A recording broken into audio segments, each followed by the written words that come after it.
Ok, ya le di.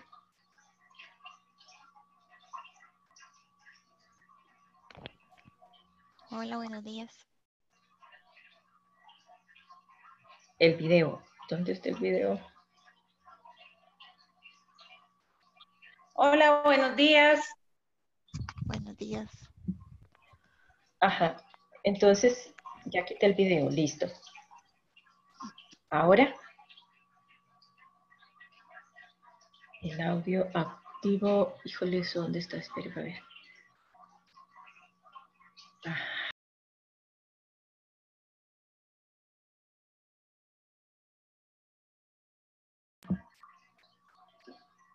No, está sin la rayita roja.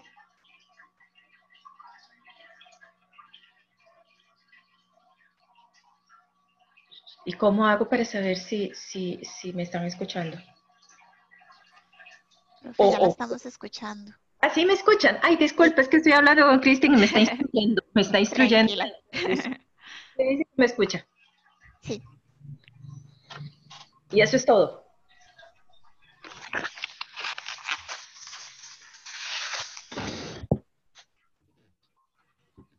Ok.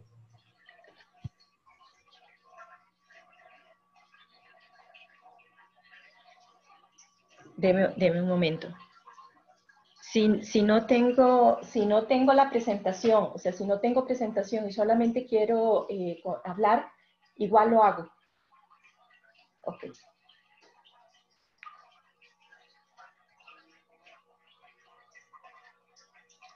Ajá. Listo. Perfecto. Está muy bien. Muchísimas gracias. Bueno.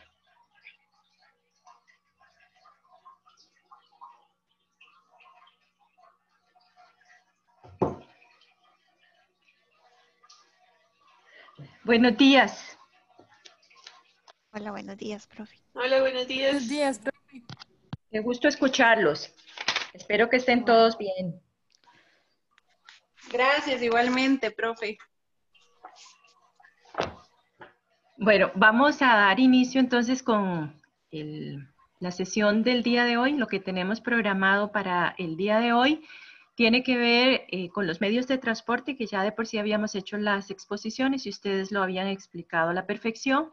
Sin embargo, vamos a entrar a profundizar y con mayor detalle el papel de estos medios de transporte y la importancia de su selección para cuando estamos trabajando en una cadena de logística que queremos que sea eficiente.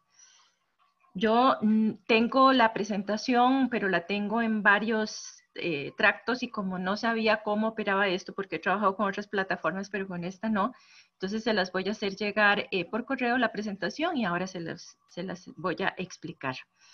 Habíamos quedado, ustedes habían hecho una exposición sobre los diversos medios de transporte y habían entrado a muchos detalles, por lo tanto ya tienen un conocimiento amplio sobre este tipo de cosas.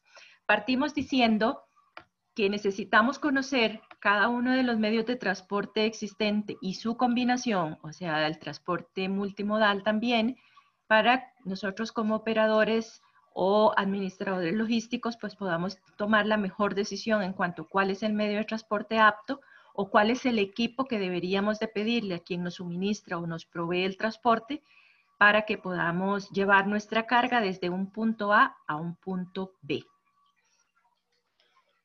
Primero, recordamos que para seleccionar un medio de transporte hay algunas variables que tenemos que analizar.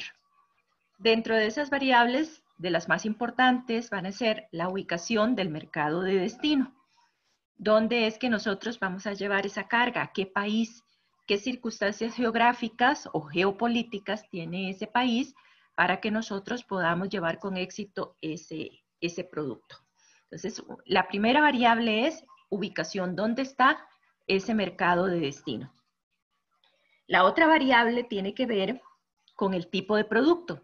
¿Qué es lo que estamos exportando? ¿Qué es lo que estamos importando? Si son mercancías perecederas, altamente perecederas, es decir, mercancías cuyo ciclo de vida es muy corto, si son mercancías que requieren de algún tipo de equipo especial, como por ejemplo equipo refrigerado, si lo que requieren es un transporte con equipo high-Q porque es muy alta la carga. Bueno, ¿qué condiciones tiene esa mercancía y qué tipo de unitarización hemos utilizado también para esa mercancía? Ahorita vamos a entrar a definir el término de unitarización, que de seguro ustedes pues, ya lo conocen. Y otra de las cosas o de las variables que tenemos que tomar en consideración es la parte de la negociación. Recuerden ustedes que cuando nosotros estamos, ya sea en la labor de exportación o de importación, una de los primeros pasos que damos, obviamente, es encontrar a nuestra contraparte. Si somos exportadores, pues a quién nos compra, y si somos importadores, pues a quién le vamos a vender esas mercancías, esos productos. Hemos pasado por una etapa, por supuesto, de negociación con esa contraparte, en donde nosotros hemos fijado, ¿verdad? Y probablemente hayamos utilizado algún contrato de compraventa internacional de acuerdo con la reglamentación de Viena, del contrato de Viena, ya sea oral o escrito, y se llega a un punto en donde hay que tocar la parte del transporte, ¿verdad? ¿Qué tipo de transporte vamos a seleccionar para esa carga? Seleccionar un medio de transporte tiende a ser una decisión de dos, tanto del que vende como del que compra. En buena teoría, diríamos que seleccionar ese medio de transporte es una cosa de dos, en donde negociamos y tomamos la decisión, pues que será marítimo, aéreo, cualquier otro. Normalmente, eso es en la buena práctica. Muchas veces cuando nosotros estamos negociando, tenemos que tomar en consideración un término que es muy probable que ustedes conozcan, que se llama el poder en la negociación. Y eso en la práctica no es más ni menos esa situación en la que nos encontramos cuando tenemos una contraparte que tiene algún nivel de robustez o que tiene algún nivel de decisión, de toma de decisión superior al nuestro. Entonces, muchísimas veces nosotros queremos enviar la mercancía por la vía marítima, pero nuestro cliente nos dice, no, yo la quiero por la vía aérea. Sucedió, tengo un ejemplo, con unos productores nacionales de piña que estaban haciendo negociaciones en Dubái para la exportación. Pues, las particularidades de la economía de Dubái, de los consumidores y en términos generales del país, pues hace que la cuestión financiera, los precios, el dinero no sea un problema. Entonces, toda la propuesta que se les hizo a esta gente era con un transporte marítimo, bajo la lógica de que es un producto muy pesado, de que por aéreo sería terriblemente alto el flete, pues entonces la propuesta, la cotización se presenta vía marítima. Sin embargo, cuando estos empresarios la reciben, dicen, no, queremos traer esa piña por la vía aérea. Se les menciona pues esa particularidad del precio que va a salir altamente alto y ellos dicen no hay ningún problema.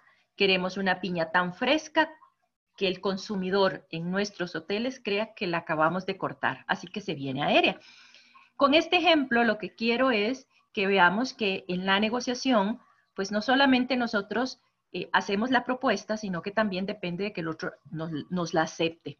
Y cuando hablamos de poder en la negociación, pues muchas veces es el comprador quien tiene ese poder, o es la empresa, si está en una situación de monopolio, pues entonces ahí hay un poder de negociación versus si está en una situación de libre mercado, donde hay muchos oferentes y muchos demandantes. Entonces, esta variable, lo normal, lo recomendable sería entonces que nosotros la negociamos con la contraparte. ¿Qué negociamos? Negociamos el medio de transporte, pero también vamos a negociar lo que se conoce, como ustedes lo saben, como los Incoterms, que son esos términos internacionales que se utilizan con su acrónimo y que para cada una de las transacciones pues tenemos que designar un Incoterms, porque aunque no lo mencionemos de forma tácita, siempre en cada transacción hay un Incoterms de por medio. Ese Incoterms, como ustedes también lo saben, ahora que ya estamos empezando a utilizar y ya salieron los 2020, Sabemos que también estos Incoterms, que en términos generales lo que nos marca es dónde empieza y dónde finaliza riesgos, compromisos, responsabilidades de las partes, están totalmente vinculados con los medios de transporte. Entonces, cuando seleccionamos un medio de transporte con nuestra contraparte, también debemos de tomar un Incoterms que sea apto para ese medio de transporte. Todo esto quedará en nuestra negociación y esto hará entonces que nosotros a partir de ahí vamos a empezar a trabajar lo que es la preparación de la mercancía y ya lo que es la parte operativa del transporte de esa mercancía. Una de las cosas importantes también es mencionar que el transporte de carga internacional tiene dos grandes estadios, dos grandes fases. La primera fase es una fase que nosotros le llamamos la fase estática del transporte de carga internacional. En esta fase, lo que nosotros hacemos es acondicionar la mercancía para su transporte. Dependiendo del medio de transporte seleccionado, pues entonces nosotros empezamos a preparar esa mercancía para que cumpla con tres grandes requisitos que debe de tener esa mercancía cuando llegue a su destino. 1, que llegue en las mejores condiciones, por supuesto. 2, que llegue en el menor tiempo posible. 3, que llegue al menor costo posible. Tres grandes premisas de la logística en general. Así las cosas, entonces nosotros en esta etapa estática empezamos a preparar la mercancía. ¿Y qué relación va a tener ese acondicionamiento con el medio de transporte seleccionado? Bueno, porque como bien nos los explicaban todos los compañeros que expusieron, en los medios de transporte, dependiendo de cuál de ellos sea seleccionado, va a requerir un acondicionamiento A, B o C. Es decir, nosotros, si nuestra mercancía va por la vía aérea, sabemos que el acondicionamiento pues no va a ser tan complicado o tan caro como si la mercancía viajara terrestre, ferroviario o marítimo. ¿Por qué? Porque los tiempos de tránsito son muy cortos. Entonces tendríamos una mercancía que estaría a bordo de la unidad de transporte, llámese avión, pues muy poco tiempo. Su manipulación es menor, de manera tal que seleccionar un embalaje para esta mercancía no debería de ser muy complicado. Caso contrario, si nuestra mercancía viaja por la vía marítima o por superficie, pues ya tenemos que ponernos a pensar en un embalaje que le acondicione, que le proteja muchísimo mejor, porque ya sabemos que estos medios de transporte tienen una serie de riesgos diferentes a los del transporte aéreo. Inclusive, cuando nosotros estamos negociando con nuestra contraparte un producto, una de las cosas importantes que tenemos que tomar en consideración a la hora de ponerle el precio de exportación al producto es si se va a ir por un medio de transporte u otro y qué tipo de embalaje relacionado con ese medio de transporte vamos a utilizar. Por ejemplo, dentro de los estudios que hace CEPAL sobre la importancia de un buen embalaje o de un buen acondicionamiento de la mercancía, menciona que no es poca cosa detenerse a analizar la parte de los embalajes. De hecho, la industria de embalajes global constantemente está trabajando en nuevas formas, nuevos materiales de embalajes para poderle servir al sector del comercio exterior. Estos embalajes buscaríamos que fueran lo más seguros y que protejan lo mejor que se pueda, pero al menor costo posible. De manera tal entonces que nosotros en el acondicionamiento, esa primera fase estática, vamos a seleccionar cómo vamos a acondicionar. ¿Qué cosas en ese acondicionamiento tendríamos que tener presentes? 1, ¿qué tipo de envase lleva mi producto? Sé que lo hacen la diferenciación, pero me detengo a recordar que un envase es aquella herramienta, aquel material que yo utilizo para contener y proteger mi producto de forma individual. Normalmente decimos que un envase o un empaque, que suelen ser sinónimos, van a ser elementos mercadológicos. Normalmente vamos a ver que el departamento de mercadeo, a través de su estudio de mercado y a través de su personal técnico, van a diseñar un embalaje apto no solo para que el producto se acondicione o se mantenga, lo cubra, lo tenga de la mejor forma posible, sino que cumpla también un papel mercadológico. Es decir, que el cliente cuando lo vea en el punto de venta se decante por comprar ese producto porque le gustó también su envase. Entonces ahí hay cuestiones que tienen que ver con materiales, texturas, tipos de letras, etiquetados, tapones, todo ese tipo de cosas. El embalaje, por el contrario, va a ser ese material que me va a permitir seguridad y contención del producto en tránsito. Es decir, mientras lo llevo de un punto a un punto B en su distribución logística. Por lo tanto, el embalaje no es algo que sea transparente o visible para el cliente final, ¿verdad? Si de pronto nosotros nos ponemos a pensar, bueno, ¿cómo vendrán embalados, no sé, determinado producto? Es muy probable que no lo sepamos, porque ese es un material que el importador, esté donde esté, en cualquier parte del mundo, una vez que lo recibe, lo desecha, lo recicla, lo devuelve y nosotros no sabemos cómo llega embalado. Se usa para la protección. El medio de transporte, cuando yo estoy analizándolo y tomando una decisión sobre cuál medio de transporte es el idóneo, tengo que incluir también ese rubro del embalaje.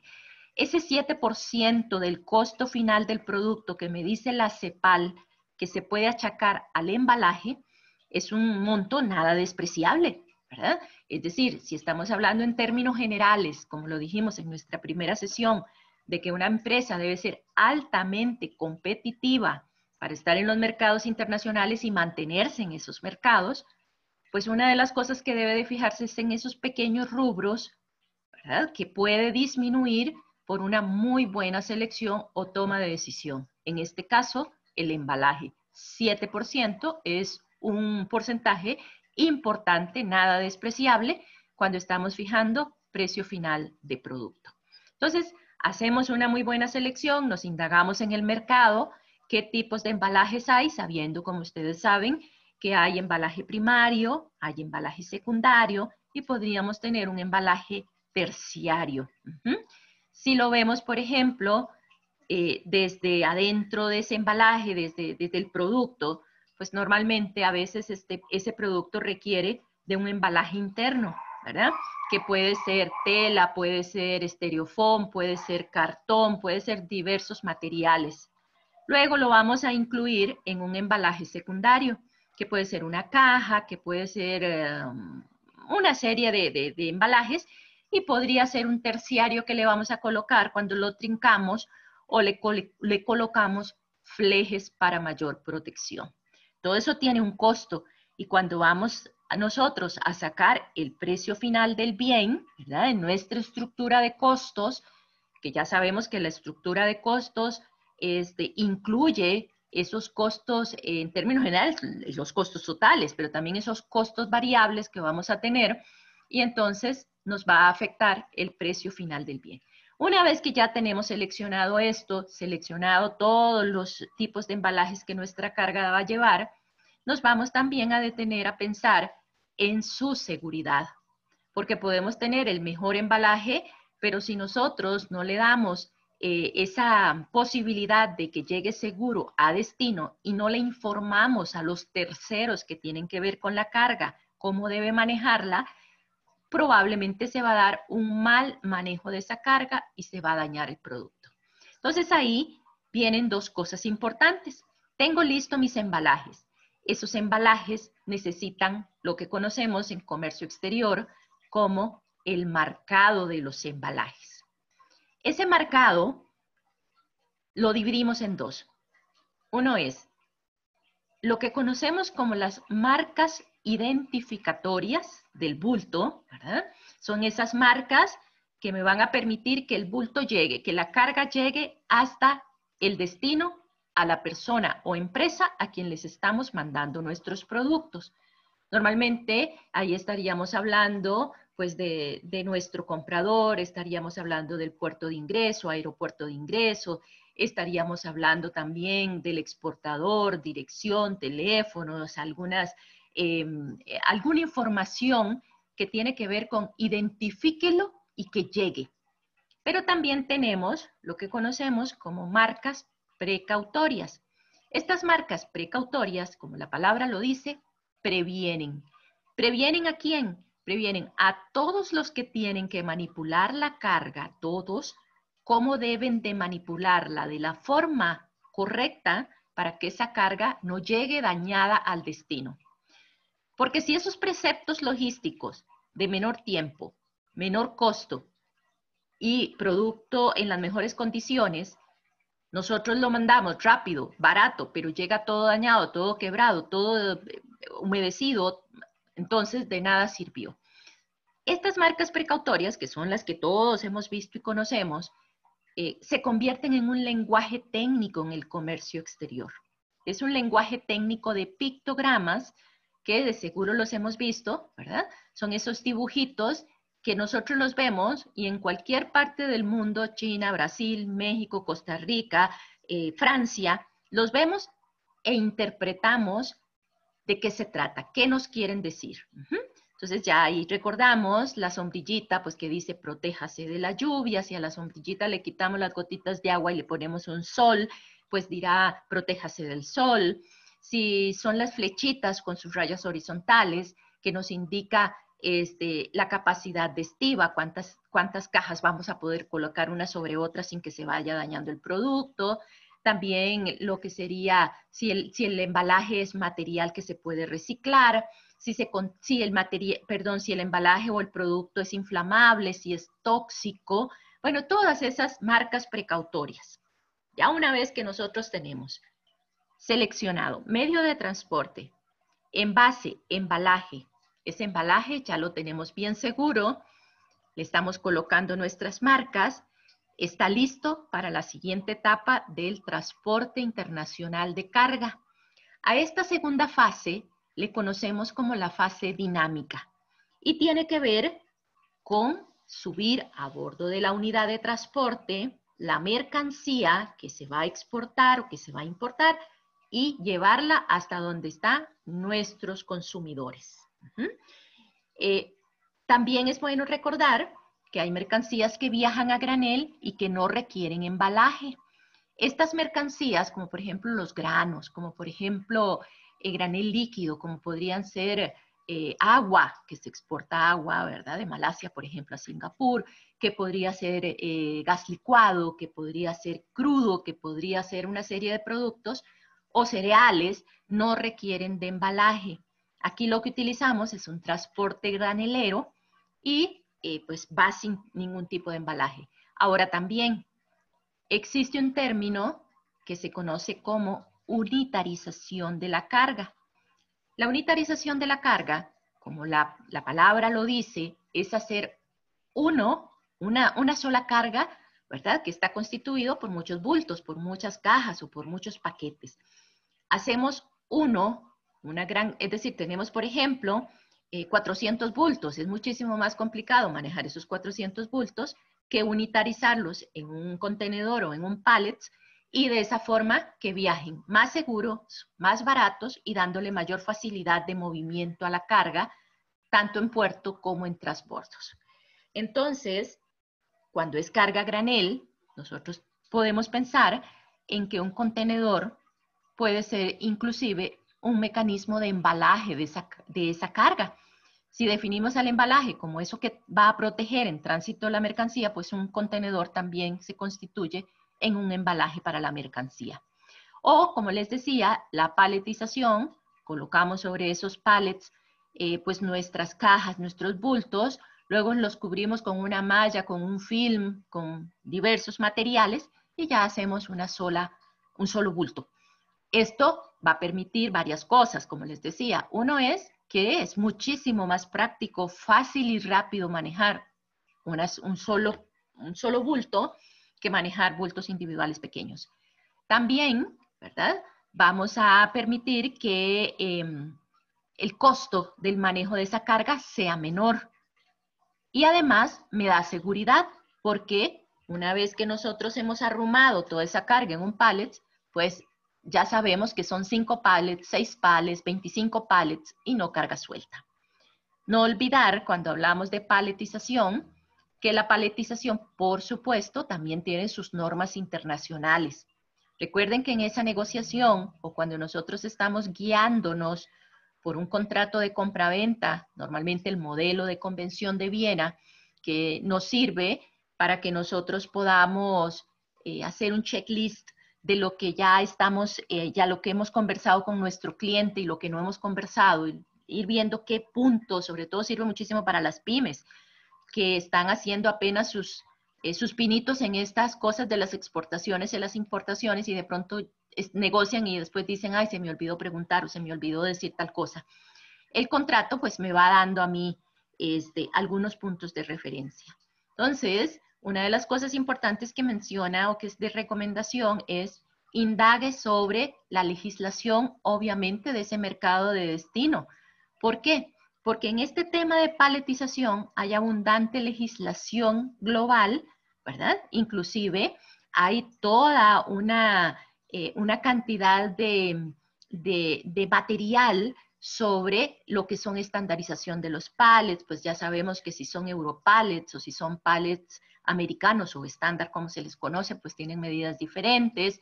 Qué tipo de material debería de tener estos pallets, si son plásticos, si son de madera, si van a ser de viruta y serrín. Bueno, ahí nosotros indagamos, pero importante, cuál de esos materiales, de esas medidas, son las que son aceptables por legislación en el país de destino de la carga.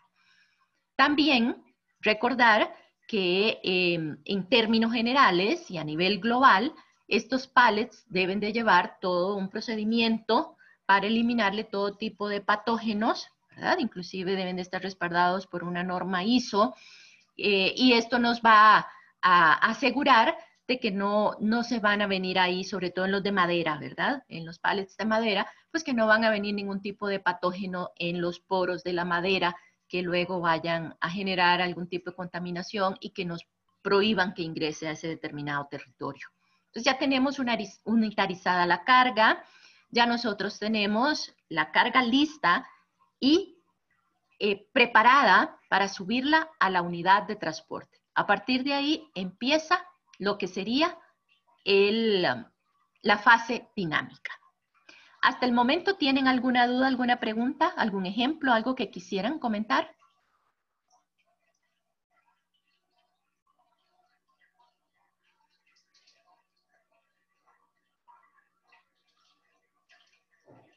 ¿No hay dudas? ¿No hay preguntas? De mi parte, por ahora no. Perfecto. Entonces, continúo. Empieza nuestra fase dinámica y ahora lo que tenemos que tener, ya sé que de forma operativa, porque ustedes trabajan con esto, muchos de ustedes trabajan con esto día a día, pues ya lo conocemos, pero esta fase dinámica es muy importante empezar y vamos a tomar el primer medio de transporte, el transporte marítimo, que es el que anda entre el 80 y 90% de utilización a nivel global en el comercio exterior.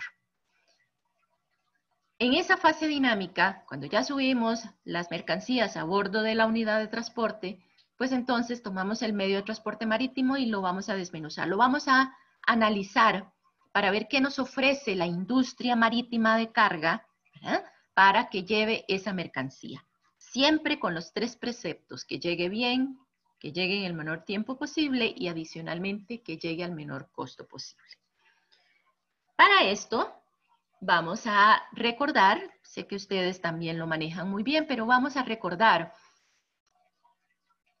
un buque, para que cuando hablemos en términos técnicos, pues nos podamos entender y homologuemos conceptos, criterios y definiciones.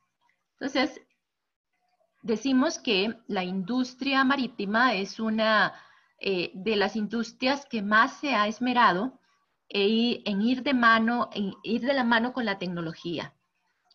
Y ha ido poniendo a servicio de sus clientes, a servicio del mercado, una gran cantidad de opciones a nivel de buques para que esas mercancías sean transportadas. Es un mercado competitivo, aunque hoy pues tiende muchísimo a ser cada vez menos los prestadores del servicio y grandes empresas a comprar otras más pequeñas líneas navieras, porque es una industria también muy, muy cara, ¿no? Manejar este tipo de buques y tener un servicio naviero pues es altamente oneroso. Entonces, nosotros aquí recordamos que un buque, en términos generales, cuando nosotros estamos en esto del transporte global de carga, escuchamos algunos términos que son importantes comprenderlos. El primero, y que es importante, es la eslora del buque. ¿Esto por qué? Cuando hablamos de eslora, estamos hablando básicamente de la longitud del buque. Y esa longitud del buque es lo que me va a permitir imaginarme, saber cuántos contenedores, por ejemplo, en un buque portacontenedores, le van a caber, cuántos podrá transportar.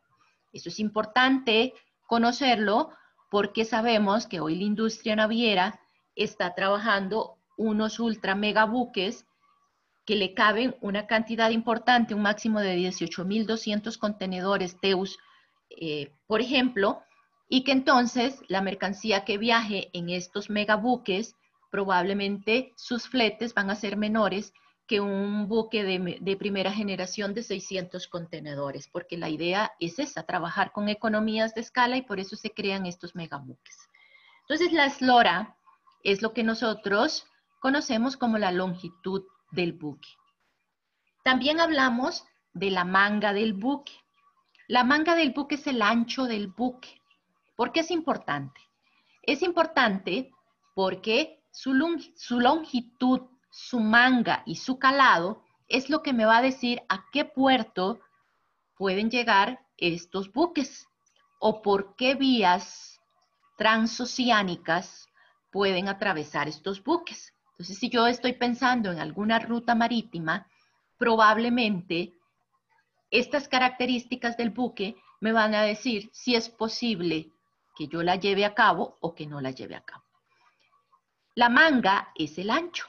Entonces, nosotros decimos que un buque tiene eslora, tiene ancho. Yo les voy a enviar luego unas fotos que tengo para que los vean de forma más práctica.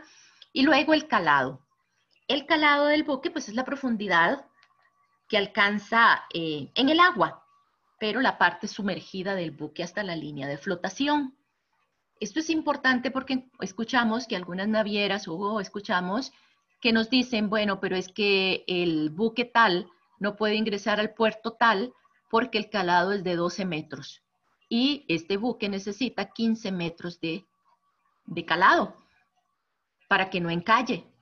Entonces, estos datos son importantes para nosotros poder observar, poder conocer qué tipos de puertos existen y qué tipos de buques para que puedan llegar estos buques. ¿Qué puedo yo seleccionar o qué rutas puedo hacer? Y otras de las definiciones importantes a nivel de términos marítimos, pues es hablar del puntal. El puntal sería la altura de una embarcación, la altura de un buque. ¿Por qué? Porque en marítimo, pues ya sabemos que el transporte marítimo no solamente se da en mar abierto, ¿verdad? Sino que también se da en aguas navegables. De hecho, algunos especialistas, alguna literatura no lo mencionan como transporte marítimo, sino transporte por vías navegables. Porque no solamente circula en mar abierto, sino que ya sabemos que existen lagos, lagunas, que existen ríos que son perfectamente navegables por buques que pueden llevar mercancías sin ningún problema, ¿verdad? Por ejemplo, el Amazonas, por ejemplo, el San Luis, por ejemplo, el Rin, por ejemplo, el Sena, muchos de estos, hay lagos, lagunas, etcétera.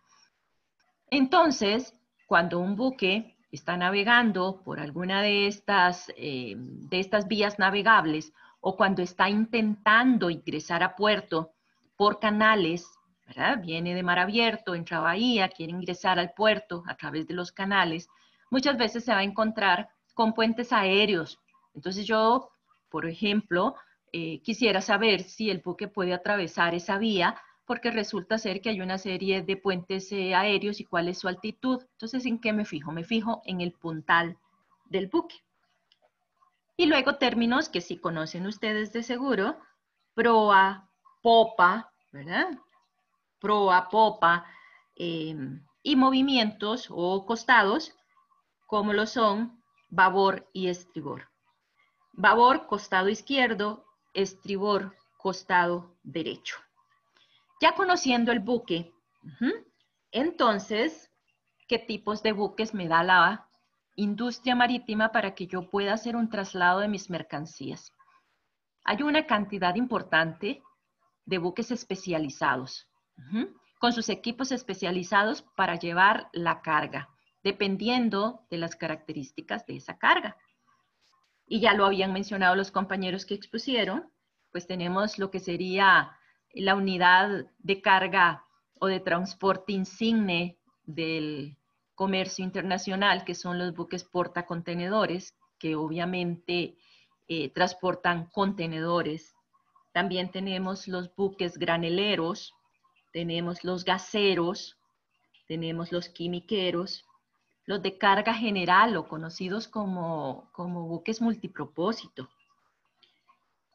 Los que nos mencionaron los compañeros, los buques RoRo, roll-on, roll-off, sube rodado, baja rodado. Y los tanqueros, que entre los tanqueros y los portacontenedores es la mayor cantidad de buques que existen a nivel global. Entonces, nosotros ya sabemos que la industria naviera nos va a ofrecer una gran cantidad de contenedores diferentes, de buques diferentes, con los cuales nosotros podemos manejar nuestra carga sin el menor inconveniente. ¿Alguna duda hasta aquí? Profe, de mi parte todo claro, bastante claro. Perfecto. Profe, Dime. yo sí no sé qué es proa y popa. Ah, la proa y la popa. Sí, disculpe.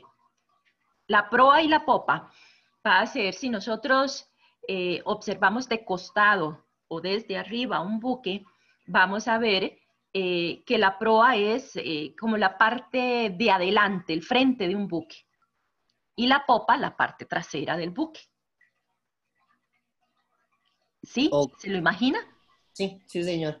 Sí. Entonces, tenemos la parte delantera ya conocemos como la proa, la popa, la parte trasera del buque, el puntal, la altura, el babor, el costado izquierdo, ¿verdad? El estribor, el costado derecho, siempre mirándolo de popa a proa, es decir, de atrás hacia adelante. ¿Listo? Tenemos el calado, la manga y la eslora. Entonces ya nosotros conocemos eso. Ahora veamos qué pasa en la industria marítima. A medida que el comercio internacional se va dinamizando y va aumentando, entonces se hace necesario tener equipos, buques, tener todo lo necesario para mover todo ese comercio que está creciendo y está trabajándose a nivel global. Cuando nosotros vemos los buques o estudiamos la industria naviera, vamos a encontrar que los primeros buques, nosotros podemos aglutinar los tipos de buques en varias categorías. Una, algunos prefieren hacerlo nombrando los buques de primera generación, buques de tercera generación, de cuarta generación, siendo que la primera generación son estos buques portacontenedores que cargaban de 400 a 600 contenedores. Son buques pequeños que tenían una capacidad pequeña pero apta para ese mundo del comercio internacional. Hoy por hoy tenemos, como les decía, mega buques que pueden cargar más de 18,000 TEUs. Otros prefieren clasificar la industria naviera hablando de y haciendo referencia, por ejemplo, a algún paso interoceánico. Entonces, algunos hablan de buques Panamax, ¿verdad? Buques Panamax, buques post-Panamax o buques super post-Panamax. Algunos otros toman como referencia el estrecho de Malaca y dicen buques Malaca Max, buques post-Malaca Max. Bueno, pero todos se refieren, obviamente, a buques que van desde los de menor capacidad a los que tenemos ahora de mayor capacidad. Tomemos, por ejemplo, la clasificación utilizando Canal de Panamá. Creo que les había mencionado que Canal de Panamá obviamente tiene más de 100 años de existencia, las esclusas originales, el sistema de esclusas, porque ahora con la ampliación no funciona así, pero el sistema de esclusas, este canal, más de 100 años. Obviamente estaba construido para buques que se utilizaban hace 100 años. Buques pequeños porque había un comercio internacional incipiente. Cuando tomamos como referencia el Canal de Panamá para hablar del tamaño de los buques globales, una de las cosas que nosotros tenemos que tener presente es que los vamos a categorizar por el tamaño de las esclusas. Las esclusas del Canal de Panamá, las antiguas esclusas, medían, o siguen midiendo porque sigue utilizándose, 32.5 metros. Es muy angosto. Claro, los buques de entonces pasaban perfectamente bien. Entonces, cuando yo hablaba de un buque Panamax, a lo que me refería, pues obviamente era un buque que podía atravesar sin problemas Canal de Panamá. Luego hablábamos de los buques post-Panamax y empezamos a escuchar que Panamá quería ampliar su canal para poder dar paso a buques que tuvieran una manga superior a 32,5 metros, porque ya ahora los buques eran mayores y los que estaban quedando para pasar el Canal de Panamá eran muy pocos.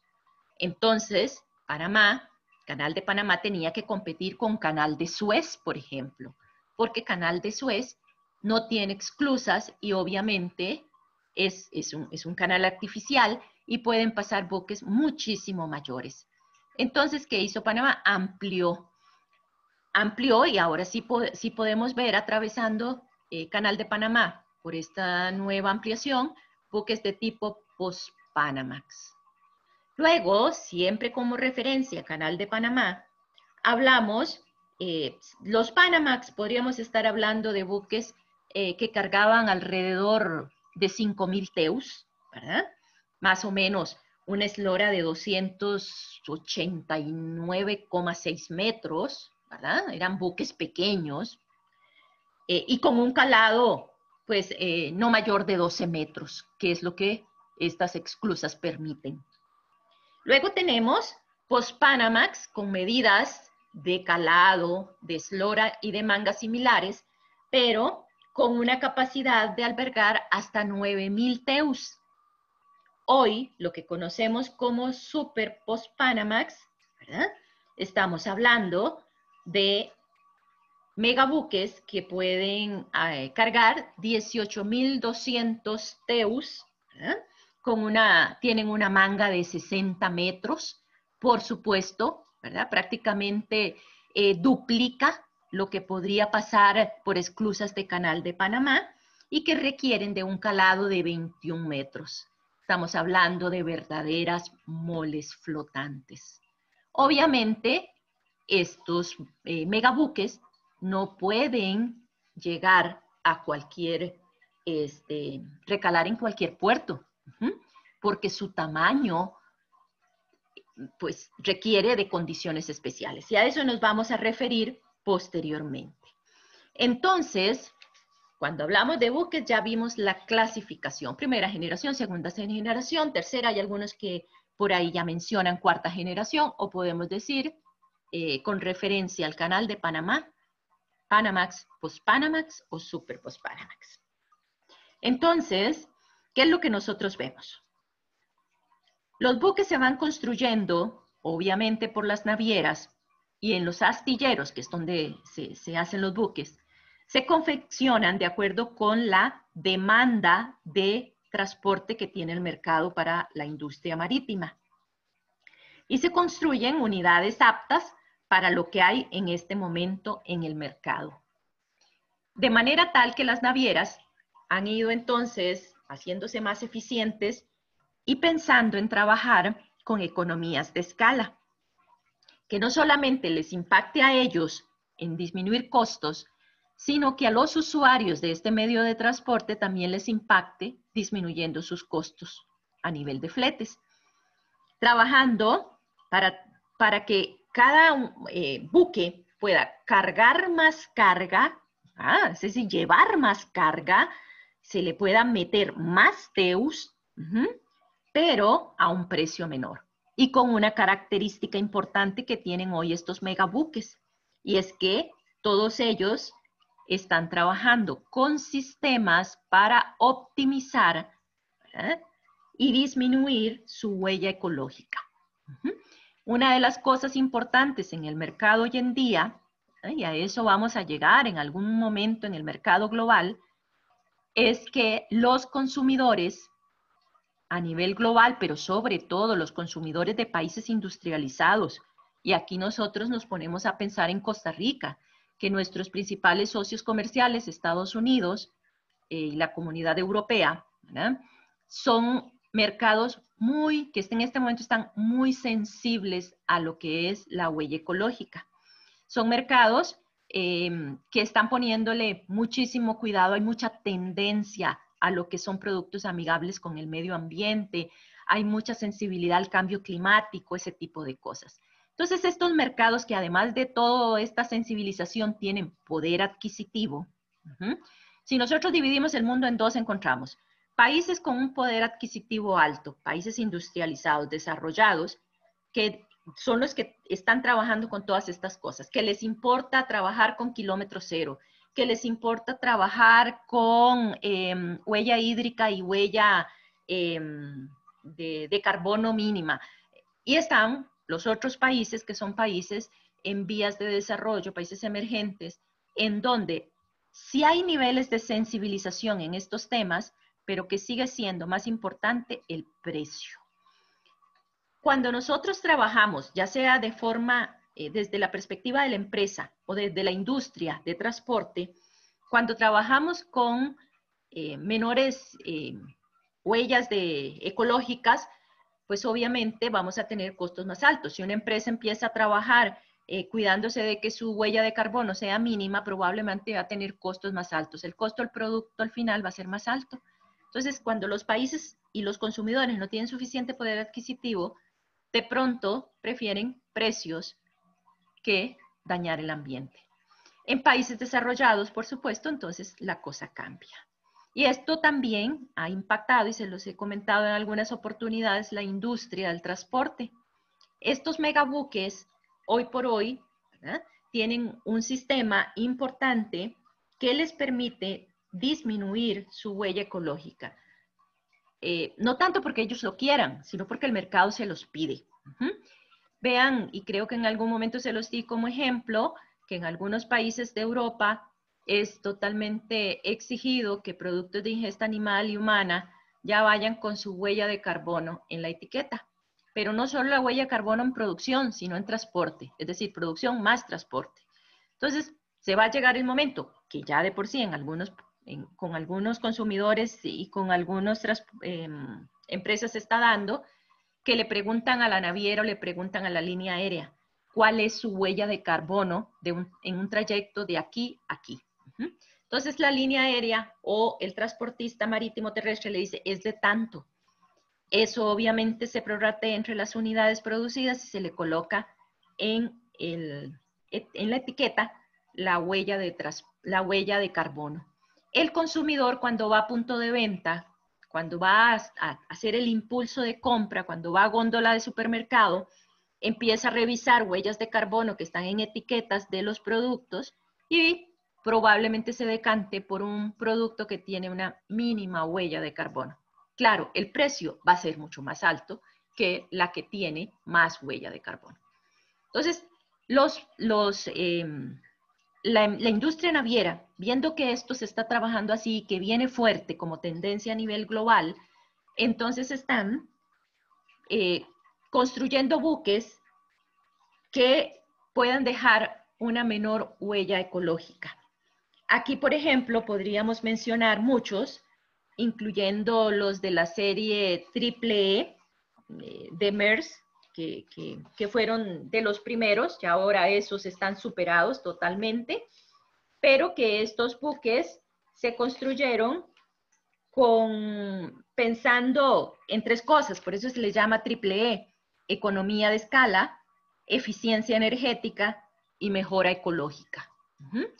En ese sentido, pues se han mejorado lo que sería los motores de los buques, hélices de buques, el nudaje, ¿verdad? ¿Cuántos nudos? Normalmente podríamos estar hablando en promedio que un buque se mueve a 25 nudos. Estos buques más eficientes están midiendo a 21 nudos, es decir, disminuyen su velocidad con el fin de consumir menos combustible. Una serie de medidas que le dicen al consumidor, bueno, estamos haciendo algo en ese sentido. Entonces, volviendo a lo que es el transporte marítimo de buques y su capacidad, nosotros vemos que cada vez tenemos buques más y más grandes. Un buque de primera generación, como les comentaba, o un buque Panamax con una capacidad de máximo 800 TEUs, ¿verdad? Versus lo que tenemos hoy, el carguero más grande, que es de OOCL, ¿verdad? Que es el OOCL Hong Kong, que tiene una capacidad de 21.413 TEUs. Este se sale del resto de los portacontenedores de 18.200. Este es el más grande. 21.400 TEUs, pero con una eslora de casi 400 metros. Estamos hablando de que este es un buque, es un megabuque de 399.87 metros de eslora. Eso nada más nos imaginamos 400 metros de longitud de un buque. No es en cualquier puerto que llega, ¿verdad? Casi siempre estos buques permanecen en megapuertos o en alta mar, utilizando algún mecanismo de transporte, de descarga y carga en alta mar. Además, tiene una eslora de 58, aproximadamente 59, 58.8 metros de manga, para ser exactos. Eso pues jamás pasaría Canal de Panamá.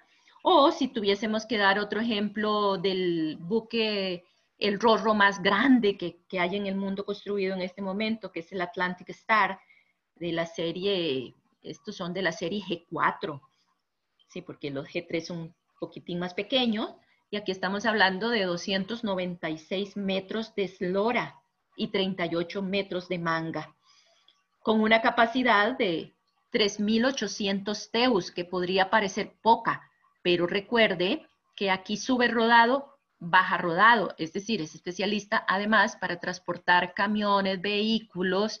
La carga sube con su chasis y lo que es el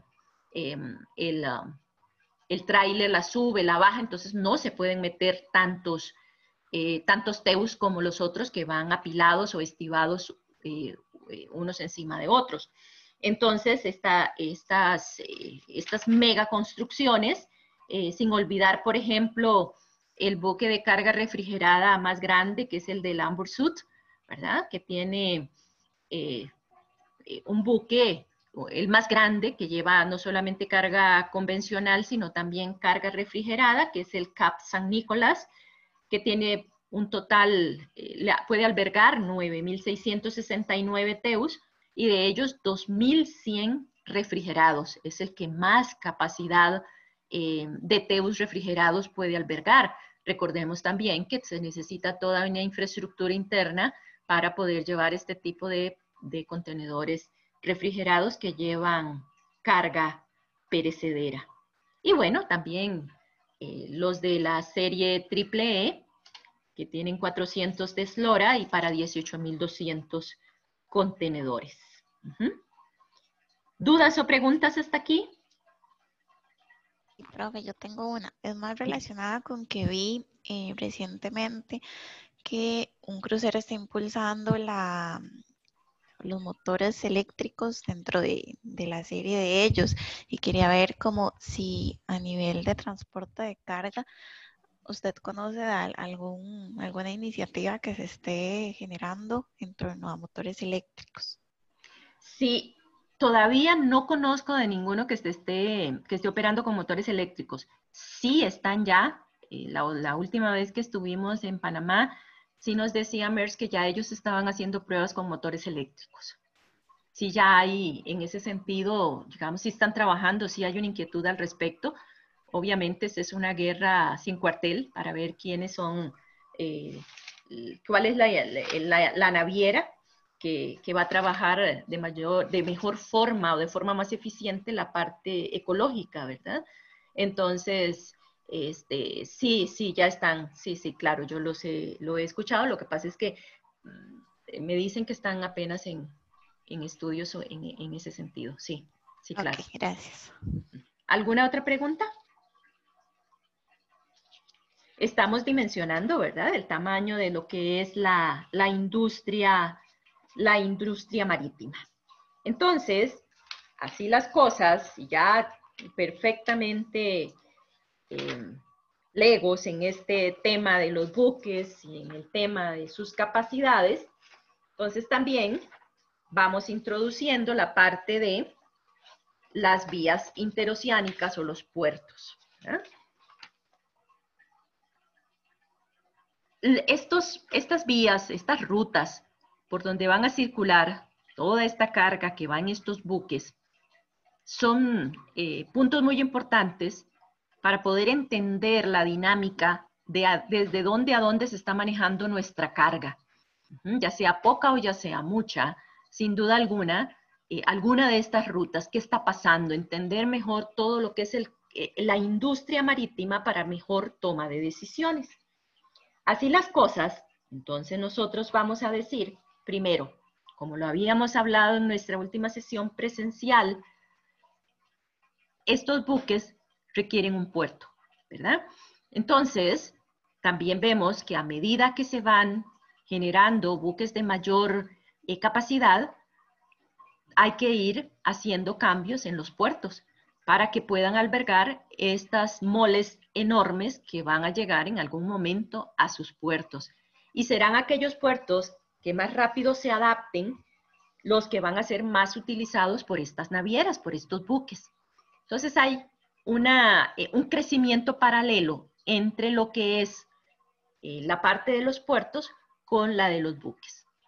Hoy vemos que la tendencia a nivel de puertos es puertos totalmente automatizados, puertos con tecnología de punta, con equipos de punta, porque pues cargar o descargar un megabuque de estos pues no es cosa sencilla. Y esto también va a traer como consecuencia el que se generen los hubs de los que hablábamos, que son puertos o aeropuertos en donde se concentra la mayor cantidad de carga y desde ahí se mueve. En la parte marítima vemos que algunos puertos, estos puertos, por ejemplo, que a donde llegan los buques mega grandes, tienden a ser esos puertos feeders en donde nosotros vemos que llegan buques pequeños a dejar mercancía para luego pasarlos a estos buques grandes. Entonces, estos puertos tienen que ir avanzando de la mano de la industria naviera. Y también las rutas interoceánicas. Claro ejemplo, el Canal de Panamá, que viendo que ya se estaba volviendo poco competitivo para el transporte marítimo, pues toma la decisión de hacer una inversión multimillonaria y ampliar el canal. Y eso lo hacen todas las vías interoceánicas.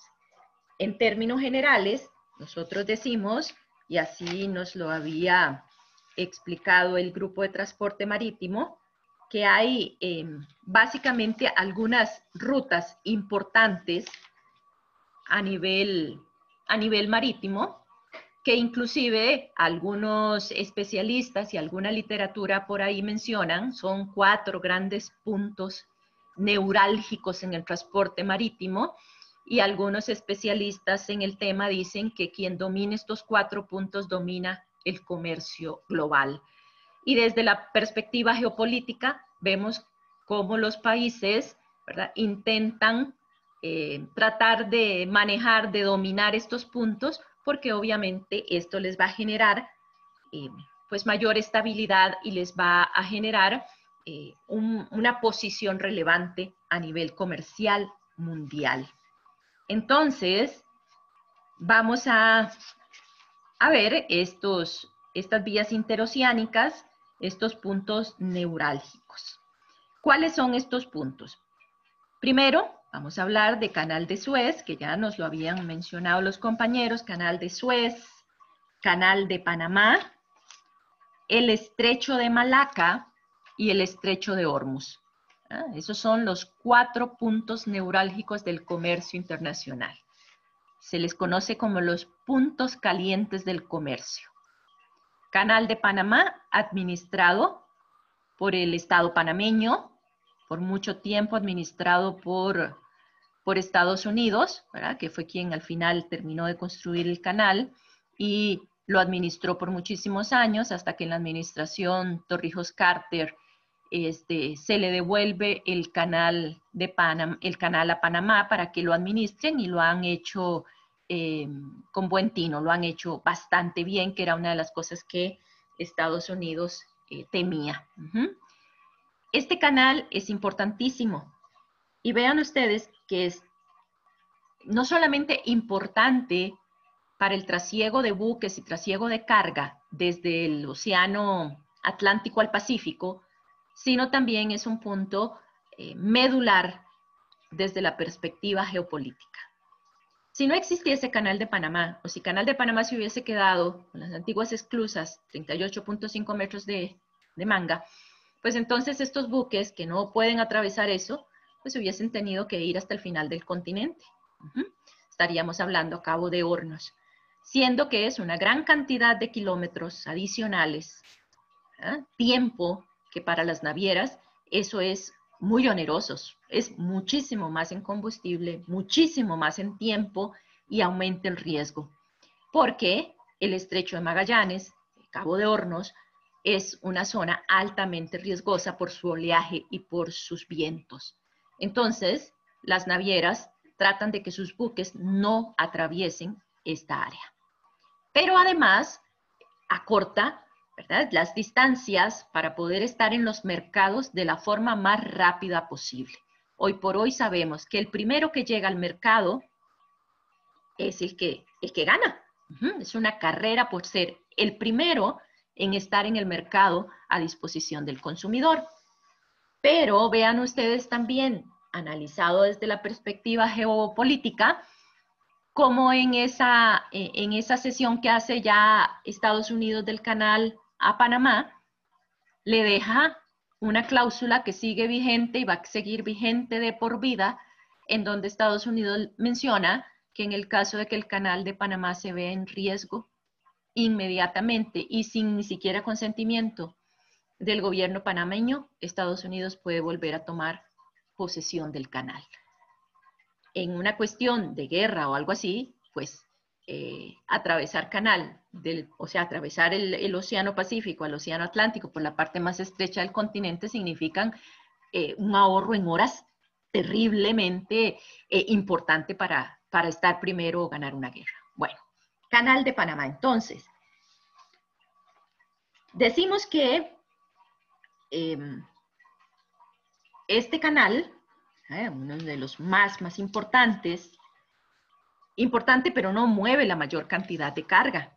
Sin embargo, por supuesto que sí mueve una cantidad bastante considerable de mercancías, por ejemplo, que van de la costa este a la costa oeste de Estados Unidos, o que vienen de Asia hacia Estados Unidos.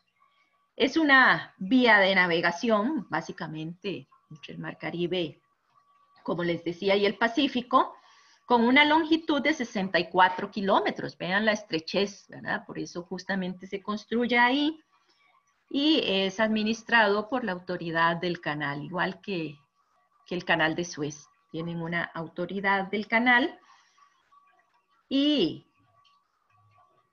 vemos que puede, y de hecho han transitado por esta vía hasta 170 navíos por día, tanto del Caribe, del Atlántico al Pacífico y viceversa, tomando en consideración en que está construido con un sistema de esclusas, porque ya sabemos que el Océano Pacífico es un poquitín más alto a nivel geográfico que el Atlántico. Entonces, decimos que Canal de Panamá, un navío lo atraviesa aproximadamente en 18 horas o menos, versus llegar hasta Cabo de Hornos, que es terriblemente largo. Y el costo de paso promedio, o sea, el pago del peaje por atravesarlo, que ese es el costo de atravesar un canal, ya sea este o el canal de Suez, pues es de aproximadamente 80.000 euros, el costo promedio de un buque. Ese peaje se paga por tonelaje de carga transportada por la vía interoceánica. ¿Qué rutas marítimas son importantísimas? ¿Para qué rutas marítimas? Como les decía, de la costa este de Estados Unidos a Asia, anda por ahí un 38% de lo que circula en el canal, un 12,7% de la costa este de Estados Unidos a costa oeste, y también desde estas costas hasta Sudamérica. Cuando nosotros hablamos del Canal de Panamá, sin duda alguna hablamos, ¿verdad?, de un hub marítimo regional importantísimo. Inclusive tienen todo lo que caracteriza un hub marítimo. Estamos pensando en buques que arriban a un puerto en la costa pacífica, en el litoral pacífico, y a través de trenes se mueve la carga contenedorizada en cuestión de muy poco tiempo hasta la costa atlántica. Y ahí abordan otro buque y se hace pues un sistema de transbordo impresionante y muy, muy eficiente. Otra de las rutas interoceánicas importantísimas o los puntos calientes del comercio internacional, pues sin duda también el canal de Suez. Este canal, ¿verdad?, que recorre de norte a sur a través del istmo de Suez, específicamente en la zona más estrecha de la península del Sinaí, y que ha tenido muchísimos enfrentamientos bélicos entre los países que están ahí cercanos con el objetivo de poder dominarlo. Hubo por ahí también una influencia tanto en Guerra Fría de Rusia y de Estados Unidos, porque es un paso medular del comercio, sobre todo de lo que sería el transporte de petróleo por el área geográfica donde se encuentra. Este es un atajo importantísimo para los barcos o para las rutas que operan entre puertos europeos y puertos americanos, o los de Asia Meridional con la África Oriental y Oceanía. Es tan importante que acorta en muchísimas horas y es una afectación positiva en costos, porque los buques no tienen que bordear entonces el continente africano. No solamente se ahorran costos, sino también en cuestión de seguridad, porque ya sabemos que el litoral africano, específicamente en el Cuerno de África, en algunos países, pues está infectado de piratas, y entonces pues hay riesgo para mercancías, tripulantes y para buques. Todavía Canal de Suez, las rutas siguen presentándose, pero ha disminuido severamente por algunas medidas que han tomado los países grandes desarrollados para cuidar ahí esa esa región. Pero es súper importante y como les decía, la mayor cantidad del transporte marítimo en esa zona es de petroleros. Actualmente el 8%, por ejemplo, del transporte marítimo pasa por ese canal. Es una vía artificial, como les había mencionado, y la administra Egipto, une el Mediterráneo con el Mar Rojo. Cuando hablamos de trasegar Canal de Suez, que justamente leía la semana pasada, que en este momento se encuentran pues igual que todas las otras industrias que están vinculadas con esto del comercio, pues en severos problemas, porque ha disminuido, por supuesto, el número de buques que están atravesando y ellos funcionan a través de peajes y se ha disminuido, pues obviamente, estos ingresos para los países. Y son ingresos que significan, pues, una muy buena parte de su Producto Interno Bruto. Entonces, decimos que Suez permite el paso de buques de hasta 20 metros de calado. Atravesar Canal de Panamá por esclusas eran 12 metros de calado, ahora estamos hablando de 20 metros con la ampliación y Canal de Suez 20 metros de calado. Es decir, que ahí pueden pasar aproximadamente buques de unos 240,000 toneladas de peso muerto. Recordar que el peso muerto es el peso del buque más la carga, más tripulación, más agua dulce. Entonces, esto es una cantidad enorme de toneladas circulando por esa ruta interoceánica. Mensualmente, podríamos decir que en promedio atraviesan Canal de Suez 1.411 buques, ¿verdad? Y se tarda en atravesarlo de 11 a 16 horas. Todo depende del congestionamiento de buques que se encuentren tanto en bahía como atravesando canal. De 11 a 16 horas, 18 horas Canal de Panamá. Podría ser menor tiempo, pero los buques tienen que viajar, obviamente, por estas rutas interoceánicas tan saturadas a muy baja velocidad. Esto con el fin no solamente de llegar a buen puerto, sino que adicionalmente para evitar la erosión de las orillas del canal, porque el Canal de Suez no tiene esclusas, entonces hay una erosión importante. ¿De acuerdo? ¿Dudas o preguntas hasta aquí? ¿Comentarios?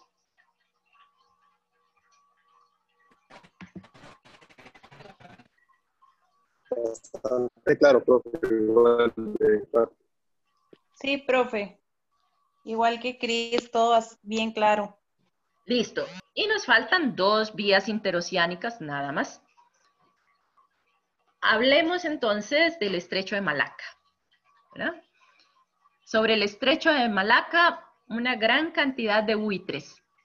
China, India, Corea del Sur, Japón y por supuesto Estados Unidos ahí viendo que la cosa marche como debe de marchar y no se apropien del Estrecho de Malaca. Estrecho de Malaca, un estrecho natural. Es un estrecho entre el Mar del Sur de China y el Océano Índico. Súper importante para el movimiento de carga que se produce en estos puntos de geografía económica importantísimos. China y la India. Conecta China con Corea del Sur, con Japón, con Singapur, con India, por supuesto, con Malasia. Lo atraviesan aproximadamente al año 50,000 naves y mueve el pequeño rubro del 30% del comercio global pasa por el Estrecho de Malaca. Tiene 800 metros de longitud, es natural, como les decía, sufre de piratería, sobre todo en algunos puntos del Mar de China o del Estrecho de Bengala, y es la ruta más corta entre Europa y Asia. Es un punto neurálgico para el transporte de mercancías. El otro punto interoceánico, ¿verdad?, es el estrecho de Hormuz. El estrecho de Hormuz se le conoce como el estrecho negro. ¿Por qué se le conoce como el estrecho negro? Bueno, porque ahí circula una cantidad importantísima de lo que sería el crudo que se produce también. Suez y Hormuz son los estrechos que más petróleo, más crudo circulan por ahí, ¿verdad? Este es un paso importantísimo también, como les mencionaba, y muy, digamos, de cuidado, porque básicamente países como Irán constantemente pues están amenazando con dinamitarlo, con frenar, y ya lo han hecho. Han hundido algunos buques por ahí, tomando represalias por algunas cuestiones políticas, pero definitivamente es un punto que es importantísimo para lo que es el comercio global, ¿verdad?, el estrecho de Hormuz. Hay otros estrechos o otras vías interoceánicas, estas 4, las más importantes, las zonas de mayor comercio a nivel global, pero también hay algunas otras que el comercio no es nada despreciable y que siguen utilizándose a nivel global. Entonces, no sería extraño que una naviera le diga que hace su ruta por el estrecho de Bósforo. Recuerden que Bósforo y Dardanelos es un estrecho turco, ¿eh? Turquía es un país con territorio en Europa y en Asia, y ahí hay un paso importante también de las mercancías que salen y entran de esa región, ¿verdad? El estrecho de Bósforo y Dardanelos. Pero también tenemos el estrecho de Gibraltar, que también mueve pues una cantidad de carga bastante importante. Y podríamos poner como ejemplo también el estrecho de Magallanes, ¿verdad? El estrecho de Magallanes, que también es muy utilizado. Diversas rutas. Hormuz entre Irán y la península arábiga, ¿verdad? 13 millones de barriles de crudo al día. Eso es palabras mayores en el comercio del crudo. Y los otros que les mencioné y algunas otras vías alternas. Es decir, hemos cubierto la parte de los buques, la parte de las rutas oceánicas y los puertos. ¿Tienen dudas o preguntas hasta aquí? ¿Quisieran comentar algo?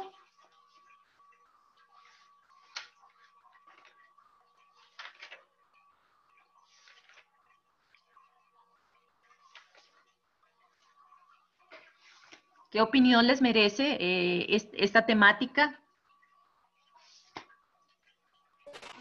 Profe, Dígame.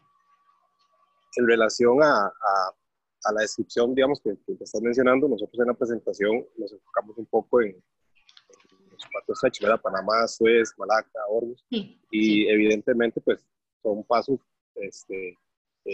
como bien mencionas, importantes para la economía. Mencionabas el Bósforo, Magallanes, en el sentido, digamos, de actualidad, de lo que está sucediendo en este momento. Más bien te lo hago de manera de consulta. ¿Cómo se ve el panorama con las implicaciones que está teniendo todo el tema del petróleo, de la baja del precio y toda esta situación, digamos, con el coronavirus?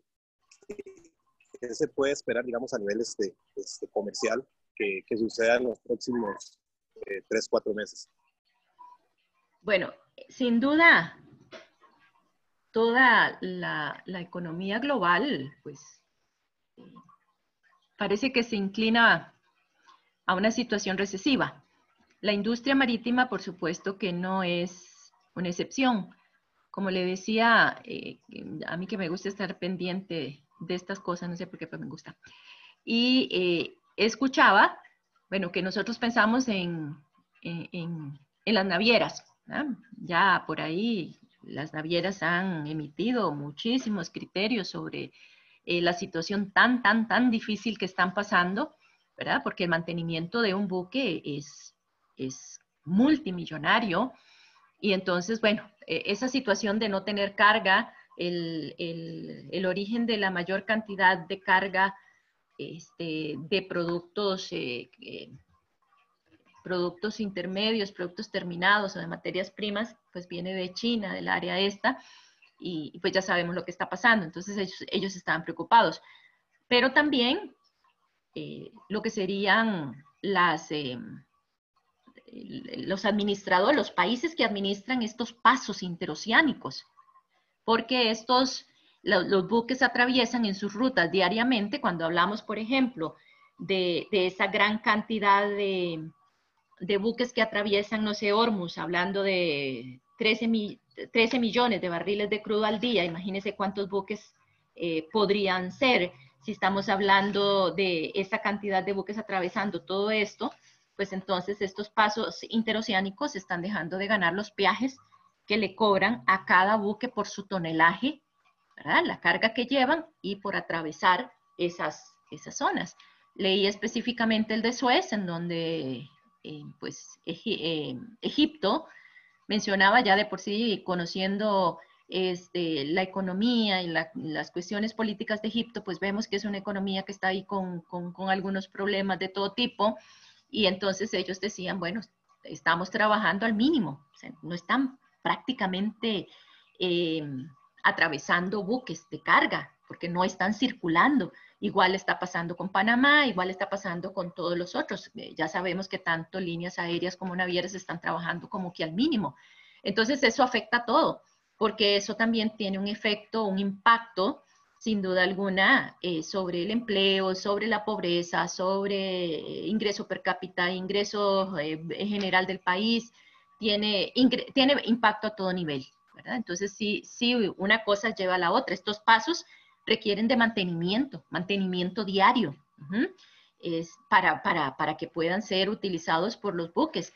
Pero este mantenimiento hay que dárselo y tiene un costo. Pero si no están atravesando los buques, pues entonces tampoco están ingresando los recursos necesarios para mantener el personal que se requiere, ¿verdad? Para que esté ahí en la autoridad que administra, para que los remolcadores, por ejemplo, las mulas estén trabajando, para que todo el personal esté trabajando, para que todo esto, entonces sí es complejo porque afecta a todo. No sé si fui clara. Sí, bastante.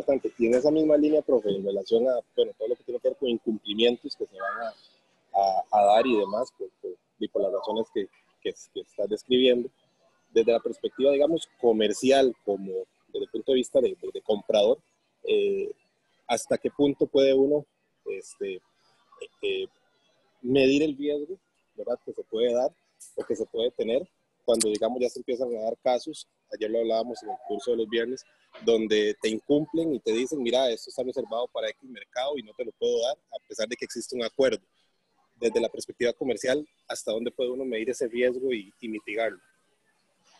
Es complejo porque han sacado una gran cantidad de unidades, en este caso de buques o inclusive de aviones cargueros, los han sacado de las rutas, están ahí en stand-by esperando.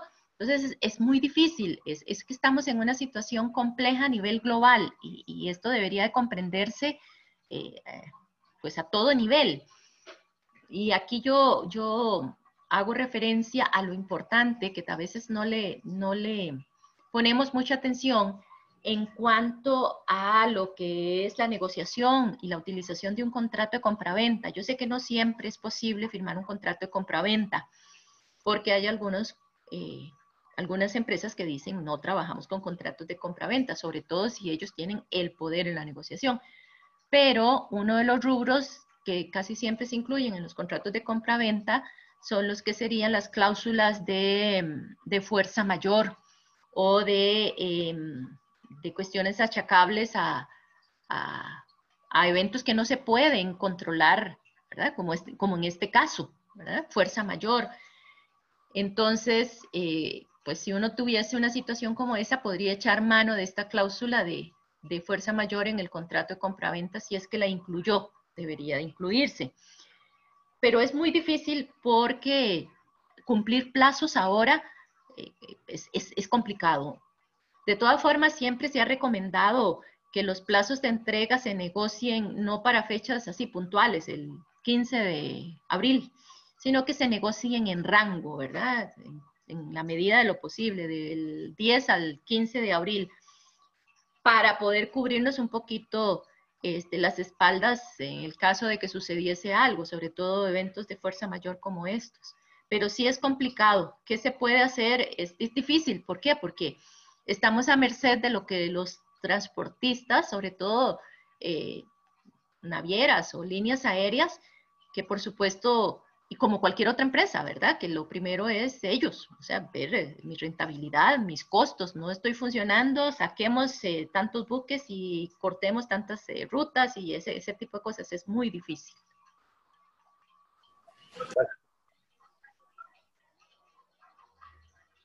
¿Alguna otra pregunta, alguna otra apreciación con respecto al tema?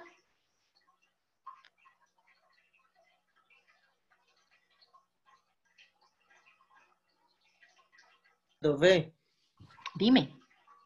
bueno, si mal no recuerdo, creo que usted mencionaba en la clase pasada que había, bueno, como creo que para estos tiempos de recesión, si no entendí mal, lo que era como cementerios de buques, algo así, creo que en Filipinas era. Sí, hay algunos países que prestan sus aguas para que se les conoce como cementerios de buque o ahí se van a dejar los buques. Estos países lo que hacen es que es un deshuesadero de buques. Entonces ellos sacan ahí lo que les sirve, ¿verdad? A nivel no sé, para vender, para reciclar, para construir y dejan ahí los armatostes, sí, hasta que algunas partes quedan por siempre ahí, sí. Ah, ok. No, porque yo entendería que tal vez en esos tiempos de recesión eso está como, por decirlo así, en un realce o no sé.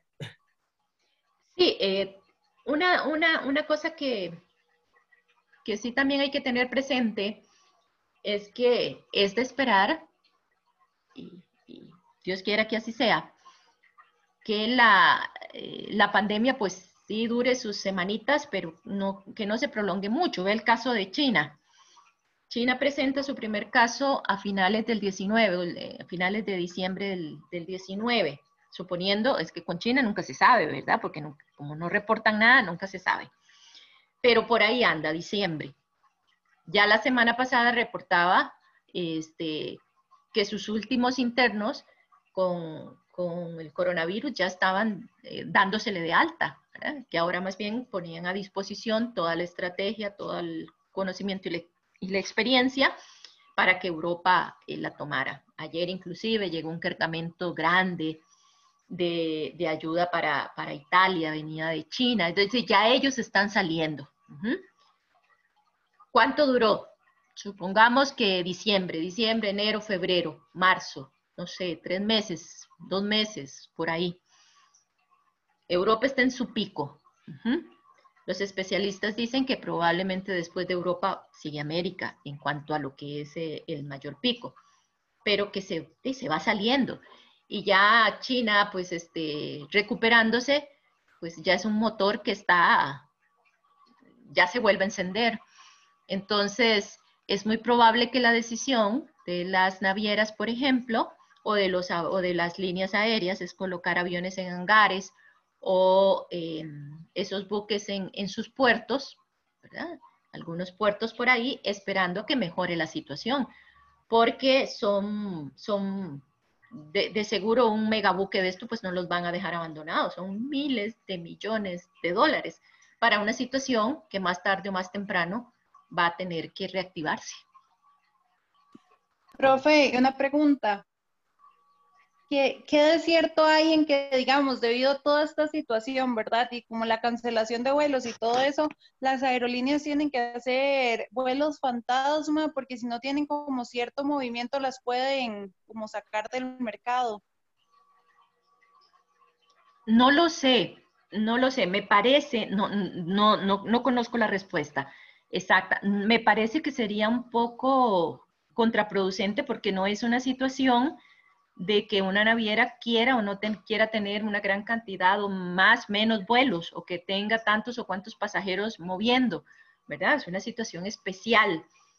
Yo siento que más bien la cancelación de vuelos, ayer, por ejemplo, Iberia decía que iba a devolver el dinero o que iba a reprogramar las fechas de embarques de los pasajeros sin costo, pero por una cuestión también que tiene que ver, uno, con no poder operar. Si Estados Unidos dice no ingresan vuelos desde la comunidad europea, a excepción del Reino Unido y de Irlanda, pues, oye, pues no se puede hacer nada, no pueden, no pueden llegar.